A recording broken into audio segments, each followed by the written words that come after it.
Paris est à vous, l'émission qui donne le meilleur de la région capitale. Karine Verniol sur BFM Business.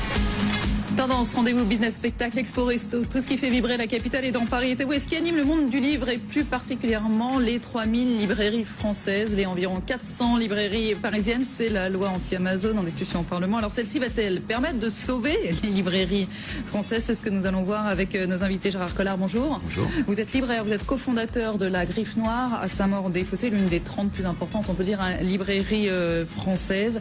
550 mètres carrés, 14 ans employés. Vous avez ouvert depuis septembre un site internet, un site de e-commerce également de la Griffe Noire. Christine de Mazière, bonjour. Vous êtes la déléguée générale du SNE, le syndicat national de l'édition. Nathalie Goulet, bonjour. Bonjour.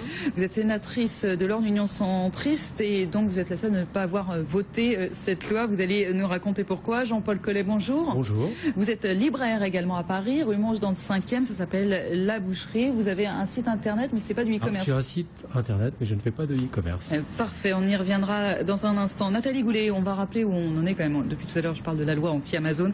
Évidemment, c'est pas son véritable nom. C'est la loi sur la vente à distance de livres qui vise à rétablir une juste concurrence entre librairies et les plateformes internet. Qu'est-ce qu'elle propose, cette loi? Elle propose simplement la suppression de la possibilité des frais de port gratuits, ce qui évidemment donne un avantage aux plateformes. Et c'est la raison pour laquelle ce texte est assez simple. Alors je précise que je ne suis pas à la commission de la culture, mais aux affaires étrangères, et que mon attention a été attirée précisément par les réseaux sociaux qui m'ont alerté sur ce texte. Et c'est la raison pour laquelle je m'y suis intéressée et je suis intervenue. Donc, qui propose effectivement les frais de port gratuits? Parce qu'on rappelle, c'est la concurrence principale, en tout cas ce que dénoncent les librairies aujourd'hui. On va rappeler sur le marché du livre neuf, où est-ce qu'on achète des livres. Les librairies, c'est 23%. Amazon, 17%. Entre les deux, il y a les grandes surfaces culturelles spécialisées.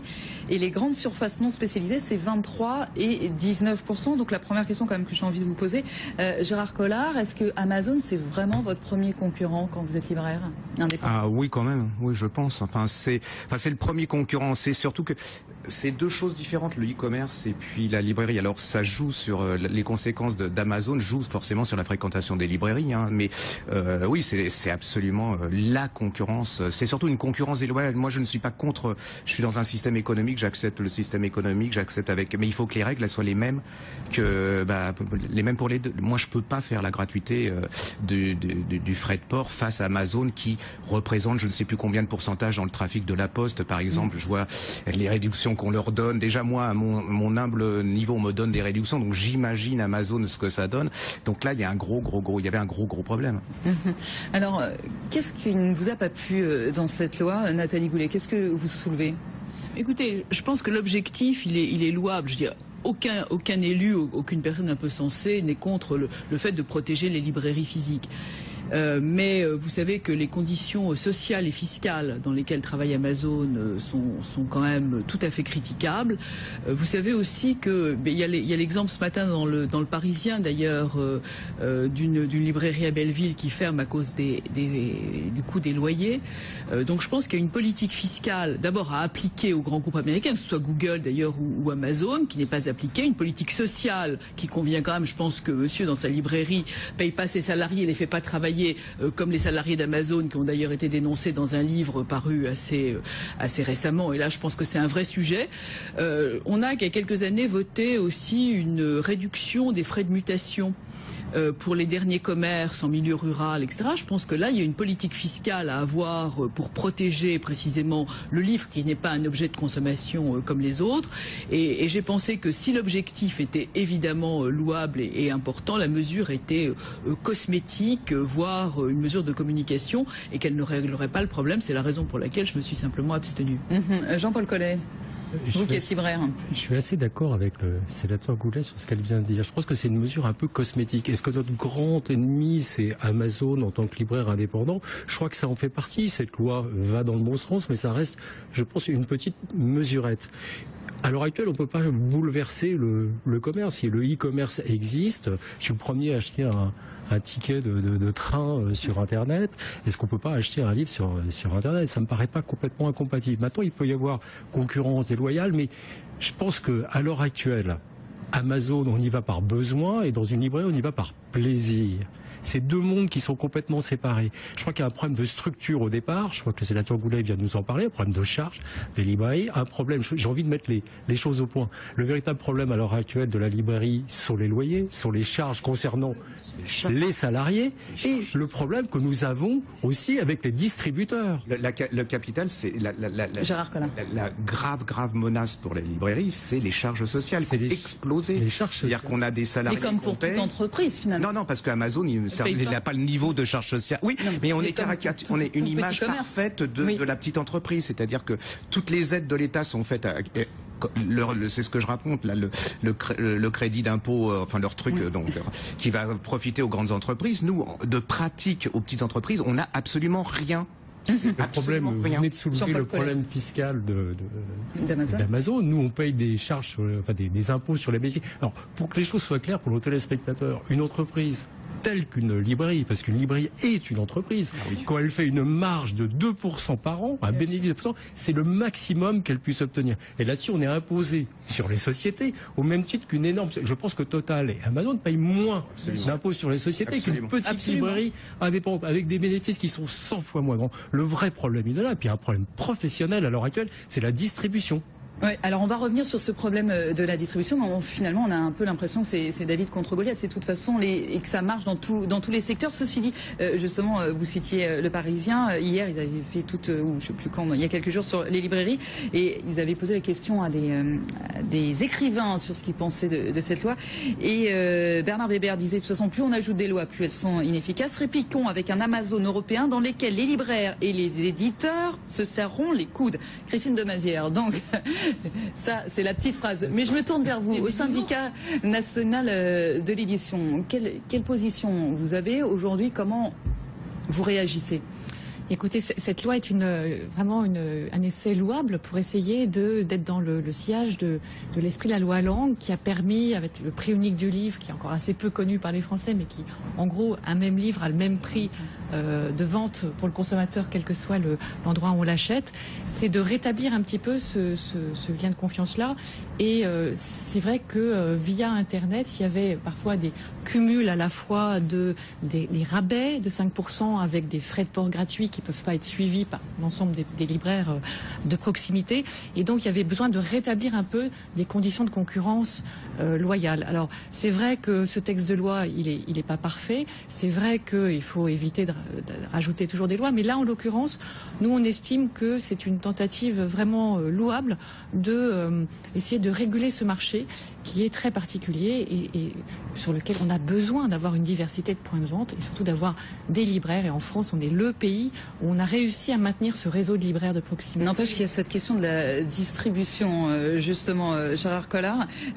Daniel Picouli, lui, dit les acheteurs ne vont pas sur Amazon pour payer moins cher, mais ce que vous disiez tout à l'heure, mais parce qu'ils veulent pouvoir acheter le livre à n'importe quelle heure, le recevoir plus vite et avoir plus de choix. Alors, ce que je voulais dire, c'est que je voudrais pas qu'on ait l'air de librairie, une espèce de profession qui se carapace, qui est vieille, qui veut pas être dans le... Je pense que fondamentalement, la librairie maintenant, elle pourra plus se passer de e-commerce. C'est-à-dire que pour qu'on soit vraiment rentable, on aura besoin de cette vente par correspondance, justement pour répondre à ça. C'est-à-dire que sur un site de vente de e-commerce comme le nôtre, on peut l'acheter à n'importe quelle heure. C'est exactement la même chose qu'Amazon. Et du coup, depuis septembre, vous avez gagné de nouveaux clients qui nous, peuvent pas venir à Saint-Maur-des-Fossés. Absolument, on distribue en toute la France, on commence à grignoter en Belgique, en Suisse et tout. Le problème, il est là, c'est-à-dire que c'est une question de distribution, oui, mais la distribution, alors, on a notre distribution, c'est les éditeurs qui sont à la rame aussi. C'est-à-dire que... on est dans un pays, il y a un moment... Je vais prendre un exemple très simple. Vous êtes sur Amazon, vous commandez un livre, vous pouvez le commander, comme vous venez de le préciser, chez vous, à n'importe quelle heure, à minuit, je commande. Je prends un exemple très simple. En ce moment, dans le 5e arrondissement à Paris, on prescrit encore Vipère au point. Alors déjà, c'est un handicap pour les élèves. Vipère au point d'Hervé Bazin en 2014, ça reste quand même un petit peu problématique. Bon. Vous êtes à ce moment-là sur Amazon, vous pouvez le commander. Commandez un samedi, vous recevez le lundi. Pourquoi les distributeurs en France ne sont pas ouverts le week-end pour qu'on puisse commander? Voilà. Ça pénalise la petite librairie. C'est à l'image de ce pays qui est complètement dans une autre époque. On a l'impression qu'on se bat. Donc, les gens qui sont au pouvoir et qui dirigent les choses, ils n'ont pas les mains dans le cambouis. J'ai l'impression qu'ils sont Mais ils sont pas dans la même. Alors justement, Nathalie Goulet, c'est rapide, c'est rapide du côté des distributeurs. Alors Nathalie Goulet, sénatrice. Ouais. Et puis je vous laisse répondre. Non, ce qui est intéressant dans la table que vous venez d'organiser maintenant et qui nous a précisément manqué. Enfin, moi je suis pas encore je suis pas à la commission de la culture, je ne connais pas les gens qui sont auditionnés. C'est que dans ce texte, il est clairement fait une opposition, une espèce de manichéisme entre le livre et le e-commerce. C'est ce qui ressort du texte. Or, ce qu'on essaye d'expliquer, ce que j'ai expliqué, c'est qu'il n'y a pas d'antinomie entre les deux et qu'il faut simplement trouver des mesures adéquates pour protéger les librairies physiques, mais que lutter contre le e-commerce, c'est quelque chose qu'on ne peut absolument pas faire. Donc, je suis très heureuse d'être là aujourd'hui pour vous entendre et pouvoir, le cas échéant, relayer vos positions. Alors, Christine de Mazières, quand même, déléguée générale du syndicat national de l'édition, qu'est-ce que vous répondez à ces problèmes de distribution? Alors, je pense que c'est pas spécifique au livre. C'est d'une manière générale, il y a le commerce physique et le e-commerce. Il y a évidemment besoin d'adapter très clairement les structures de distribution physique. Et il faut une remise en cause là quand même. Oui, les distributeurs de livres déjà sont très conscients. Ils travaillent beaucoup sur des offres maintenant rapides. Il y a des pas assez rapide apparemment pour les libraires. Alors aussi rapide que Amazon. Attendez, on va la laisser. Il faut savoir aussi que il y a le livre, c'est un commerce où il y a énormément de références et c'est un commerce des gens qui arrivent. où il y a les livres, c'est lourd, donc il y a des il y en a beaucoup qui sortent par an, on le sait. Jusqu'à présent, les distributeurs ont privilégié la logique de mutualisation. Et la mutualisation sur des plateformes pour aller de Paris en province, etc., qui permet aussi d'avoir des coûts les plus bas de transport. Et maintenant, effectivement, il faut réfléchir à avoir la livraison la plus rapide. Il y a déjà chez les distributeurs des offres de... Vous avez des aberrations quand même. Hein. Plus vite. Allez, Gérard Collard. C'est-à-dire qu'il y a 20 ans, j'avais mes livres souvent plus rapidement que maintenant. C'est-à-dire que le flux, il est peut-être un petit peu plus supérieur maintenant, mais on a des ordinateurs, on a des choses comme ça. Par exemple, je vais prendre l'adaptation des éditions, des éditeurs. La veille de Noël, tous les éditeurs étaient fermés. C'est-à-dire que le samedi et le dimanche, alors qu'on avait besoin, ces gens-là étaient en vacances. Enfin, c'était fermé. Nous, on se bagarrait. C'est hallucinant. C'est l'inadaptation de Jean-Paul Collet. Je vais citer un autre exemple. Au moment de la rentrée scolaire, au mois de septembre, beaucoup d'éditeurs disent on a trop de travail, c'est la rentrée scolaire. Mais chaque année, c'est la rentrée scolaire. Mais je crois que c'est typique des entreprises françaises. C'est-à-dire que moi, je suis très anglo-saxon. Mais finalement, c'est une filière aujourd'hui qui est remise en cause par un concurrent qui est arrivé et qui montre du doigt les éditeurs français. Moi, je suis très anglo-saxon. Donc pour moi, le client, il est roi. Donc je me plie à ma clientèle. Le français, l'entreprise française, c'est qu'est-ce que vous avez de la chance de travailler avec nous, puis on vous sert des livres, et puis vous avez de la chance, vous les avez, voilà, c'est... Alors, par exemple, moi, j'ai fait faire une étude par un groupe, parce que je hurlais parce que j'ai pas mes livres. On m'a dit, vos livres, vous les avez en 1 jour, 86. On vous sort ça, quoi, je veux dire, parce que le gars, il est dans son bureau, il a fait ses statistiques, et quand vous êtes là dans le pratique, c'est inadapté. Nos librairies sont souvent ouvertes le week-end. Oui. Parce que par nécessité et par choix, on revient à la notion de plaisir et on ne peut pas commander un livre chez un distributeur, un éditeur le samedi. Parce que ça, chercher l'erreur. Donc ouverture le dimanche, effectivement. On est ouvert le dimanche matin parce qu'il y a une proximité. Et voilà, parce que c'est ça. Est-ce que c'est pas ça d'ailleurs qui va sauver les librairies? Soyons un peu positifs. Si on n'est pas mort physiquement. Oui, si vous n'êtes pas mort physiquement, mais ce que je veux dire, c'est le service, c'est l'animation, c'est toute la plus-value que vous amenez. Aujourd'hui, on peut aller commander, vous disiez, ce qu'on demande à l'école, Vipère au point, voilà, on va le commander sur Amazon. En revanche, si j'arrive chez vous et je dis, c'est l'anniversaire de ma grand-mère, il me faut un livre, qu'est-ce que vous me conseillez? Ça, on l'aura pas, et c'est ça aussi qui vous sauve aujourd'hui. C'est la notion de plaisir que j'évoquais tout à l'heure. C'est plus une question de besoin, c'est une question de plaisir. On vient pour demander un conseil, et je voudrais souligner ce qu'a dit Gérard tout à l'heure, Gérard Collard. On n'est pas dans le corporatisme. On n'est pas des gens étriqués. On cherche à vivre tout simplement avec les moyens qui sont mis à notre disposition. Le e-commerce, moi, j'ai rien contre. On peut avoir une clientèle de proximité et faire du e-commerce en même temps. Trouvons les moyens raisonnables pour vivre à travers des délais de commande. J'ai un maximum avec mon site de vente. Sauf que ça vous coûte, pour l'instant, ça vous rapporte pas encore, ça vous coûte cher. Ouais. Mais c'est vrai que à cause de quoi? À cause de la gratuité des des frais de transport, parce que nous, ça nous coûte une fortune. C'est-à-dire que c'est des charges en plus. Moi, j'emploie des gens, donc on veut que j'emploie des gens. Moi, je veux bien employer des gens, mais ça me coûte de l'argent. Donc il y a un moment, voilà, cette gratuité des frais de transport, ça me rentabilise mon site et ça me permet de prendre encore plus de gens. Et ce que je voulais dire aussi, c'est que le librairie est un métier en pleine mutation. C'est-à-dire que les sites web, l'informatique, les médias, tout ça, faut les utiliser. Et les libraires les utilisent de plus en plus. Donc c'est un métier complètement d'avenir. Mais d'ailleurs, dernièrement, on a vu des librairies rouvrir dans Paris, oui, alors qu'il y en avait un petit peu qui avaient disparu. Ça, les librairies ouvrent dans Paris, donc tout n'est pas perdu. Nathalie Goulet. Oui, je voulais juste rebondir sur l'adaptation ou l'inadaptation. Moi, je suis beaucoup aux États-Unis. Mes 2 enfants habitent là-bas. Chaque fois qu'elles reviennent ici, elles reconnaissent pas ce pays. Je veux dire, tout est fermé. Des glaciers très célèbres sont fermés au mois d'août. Je ne vous donnerai pas l'adresse. Enfin, je veux dire, on est dans un système qui est quand même extrêmement sclérosé. Et quand on veut ouvrir le dimanche, alors c'est une bronca dont vous n'avez même pas idée. Ce qui est absolument absurde, parce que le monde a bougé. Alors, moi précisément, je suis au centre, sans être encarté, parce que à droite et à gauche, je suis pas très confortable. Donc je suis au milieu et je vote en fond à mes consciences, qui est quand même une grande liberté. Mais très franchement, je pense qu'il faudrait un peu plus de souplesse à notre économie et un peu plus de réactivité. Et on en souffre énormément. Je veux dire, on en souffre et vous en souffrez. Moi, je suis londonien, donc quand on me dit oh oui, les gens travaillaient le dimanche, c'est horrible et tout. Alors qu'est-ce qu'on voit, c'est que souvent dans le système londonien, ce sont des jeunes étudiants qui sont là, donc qui financent leurs études. Moi, on me dit ça fera pas acheter plus de livres. Moi, je suis désolé, mais quand je suis à Londres, je me balade le dimanche. Il y a des choses que j'aurais jamais acheté le dimanche, acheté dans la semaine parce que j'ai pas le temps, parce que ainsi de suite. Et là, en France, on est dans une espèce de manque de pragmatisme. On est des idéologues, c'est des cérébraux, et on veut que le monde soit complètement différent qu'il soit, et on voudrait que le monde change, ce qui est impossible, et on va se faire balayer. Je crois que les libraires, depuis longtemps, sont souples au niveau des horaires.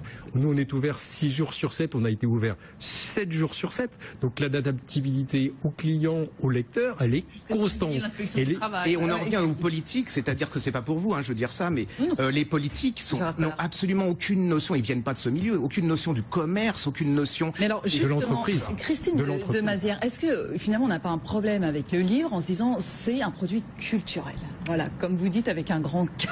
Gérard Collard, est-ce qu'on est dans un produit culturel, donc on ne va pas parler de business, de tout ce dont nous parlent ces libraires de tout à l'heure? Eh ben, ils sont chefs d'entreprise, il faut aussi qu'ils gagnent de l'argent, il faut que ça aille vite, il faut répondre à la demande. C'est un produit, d'abord c'est un produit, donc on est tous des entrepreneurs et c'est vrai c'est un produit culturel aussi, mais le livre c'est très divers, il n'y a pas que la littérature, non, il y a énormément de spécificités des différents livres qui ont chacun des secteurs, des clients différents. Je crois que ce qui est important, c'est d'avoir une énorme diversité déjà éditoriale, d'investir sur les goûts, les besoins du public. C'est un énorme changement ce que vous venez de dire là. Parce que quand on a commencé la librairie, moi quand je disais qu'un libraire est un commerçant avec un bilan qui devait être positif pour avoir de la liberté à travers son argent, on m'a traité de rustre et de barbare. Et même toutes les institutions qui défendaient les libraires, on était quelque chose d'à part. Et quand vous disiez... Comme quoi, vous voyez, ça évolue. Mais non, mais c'est...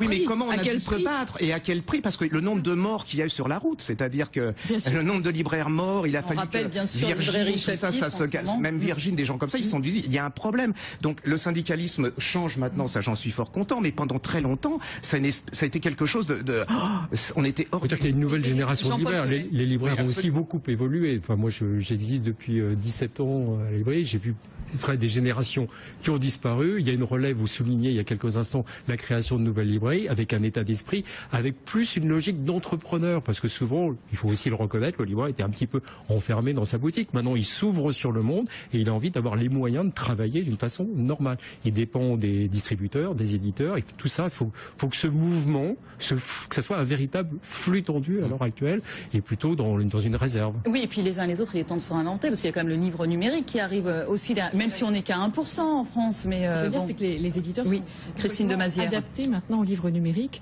Ça fait des années que l'offre se développe, on investit, même si le marché n'est pas encore là, la demande n'est pas là, comme vous dites. On est à 1% du marché grand public. Mais c'est vrai que l'offre est là. Depuis la rentrée 2009, tous les manuels scolaires sont proposés à la fois en version imprimée et en version numérique, enrichis.